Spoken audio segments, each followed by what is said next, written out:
फरमाते हैं कि मैं ना मजदूर लेने गया, बगदाद के चौक में मजदूर बैठे होते थे, तो मेरी उन मजदूरों में से ना एक नौजवान बच्चे पे नजर पड़ी। बड़ा कमजोर सा वजूद था, लेकिन चेहरे पर इबादत का निशान था। माथा बताता था कि नमाज का बड़ा ख्याल रखता है। मैं उसके करीब गया। चेहरे भी बड़ा कुछ बताते हैं ना, चेहरों में भी बड़ी रानाई होती है। फरमाते मैं करीब गया, मैंने उसको कहा बेटे मजदूरी करोगे? तो कहने लगा मजदूरों में बैठा हूं तो जरूर मजदूरी के लिए ही तो बैठा हूं। तो मैंने कहा कि चलो फिर। कहने लगा नहीं, मेरी कुछ शर्तें। मैंने कहा बताओ? कहने लगा पहली शर्त यह है कि लोग 4 दिनार दिहाड़ी लेते हैं, मैं 3 दिनार लूंगा। मैंने कहा यार बे तो बड़ी बेहतरीन है, बाकी भी इस तरह की रख ले। उसने कहा हुजूर दूसरी शर्त यह है कि मैं आपकी मुकम्मल बात मानूंगा, लेकिन जब अजान हो जाएगी फिर आपकी नहीं सुनूंगा। तीसरी बात उसने ये की कि हुजूर मैं आपके घर में काम करूंगा पर आपके किसी सवाल का जवाब नहीं दूंगा। कहते मैंने कहा यार तू बड़ा अजीब है, शर्तें तो मालिकों की होती हैं। कहने लगा जी बहरहाल मैं शर्तें लगा के जाता हूँ। फरमाते मैं उसे घर ले आया। काम मैंने उसको बताया तो जो काम मजदूर सारे दिन में करता है ना, उसने 2 घंटे में कर दिया। हमारे मजदूर सिगरेट पीने में भी तो आधा घंटा लगाते हैं, वो चाय पीने जाए तो पौना घंटा। उनको भी तो ध्यानदारी करनी चाहिए कि नहीं करनी चाहिए? ने मुआहदा किया है ना जी, तो पूरा उतरना चाहिए ना। कहते 2 घंटे में। अब काम जब बंदा शुरू कराता है तो काम और निकल आता है। कहते काम मैंने उसको और बता दिया, वो करने लगा। उसने मिट्टी निकाल के रखी थी बाहर रास्ते में, तो अजान हो गई जोर की। उसने वहीं कुदाल छोड़ी कही और चलने लगा। तो मेरा बेटा कहने लगा इसको जरा बराबर कर दो। कहने लगे चुप कर जा, तेरे बाप से बात हुई थी। जब अजान होती है तो मैं किसी और की नहीं सुनता, सिर्फ अल्लाह रसूल की सुनता हूँ। कहते मस्जिद चला गया, नमाज पढ़ के आया तो दोपहर का वक्त था। मेरी बीबी कहने लगी इसको को खाना खा ले। कहते हमने कहा खाना खा लो। तो कहने लगा मैंने रोजा रखा, रमजान भी नहीं था, नफली रोजा रखा।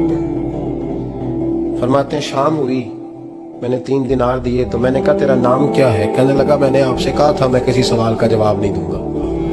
कहते वो चला गया। अगले दिन मैं फिर लेने गया उसे, काम कुछ और निकल आए। तो लोगों ने बताया वो सिर्फ हफ्ते वाले दिन आता है।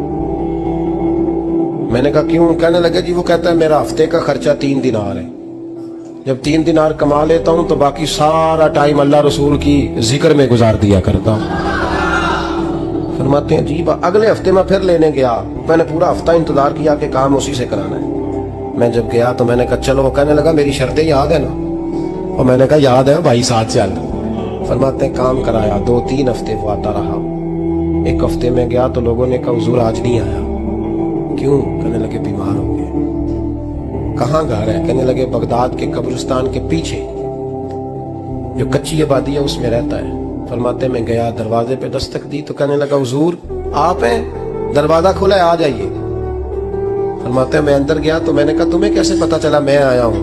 कहने लगा हुजूर अल्लाह वाले हो, आप नहीं आना था, वरना अमीर तो गरीबों का पता लेने कोई नहीं आते।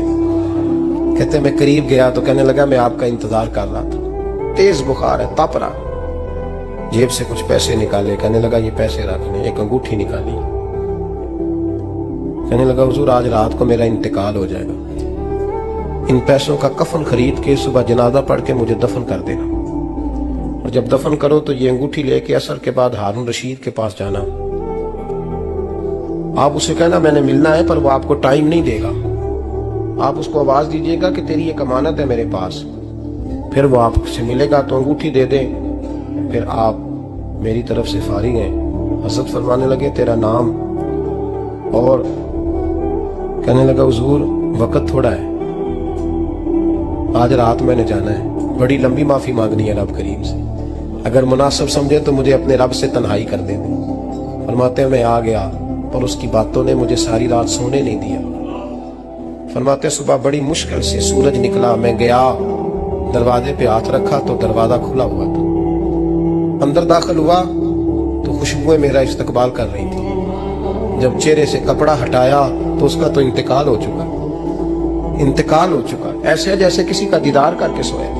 कहते मैं तो 2 आदमी ले गया था जनाजे पे, पर पता नहीं दुनिया किधर किधर से आई, कहां से। अखा जदों मीटियां जमाना मैनू रोवेगा, अपना ते अपना बेगाना मैनू रोवेगा। फरमाते हैं मैं तो 2 बंदे ले गया था, पर पता नहीं मखलूक कहां से आई। जनाजा पड़ा, दफन किया। हारून रशीद के पास में असर के बाद गया, मैंने बुलाना चाहा पर बादशाह था, मेरी तरफ देखा ही नहीं। मैंने उसको कहा तेरी एक अमानत मेरे पास है। फरमाते हैं मुझे कोने पे ले गया, क्या बात है, कमरे में बुलाया, मैंने अंगूठी दी। हारून रशीद तो चीखे मारने लगा, कहने लगा अंगूठी वाला कहाँ है? मैंने कहा वो तो इंतकाल कर गया। कहने लगा मुझे कब्र पे ले चल। कहते मैं कब्र पे लाया तो वो लेट गया, तड़प के रोने लगा। मैंने कहा मेरा कलेजा फट जाएगा, ना उसने कुछ बताया ना तूने बताया, ये कौन था? तो हारून रशीद कहने लगा ये मेरा बेटा था।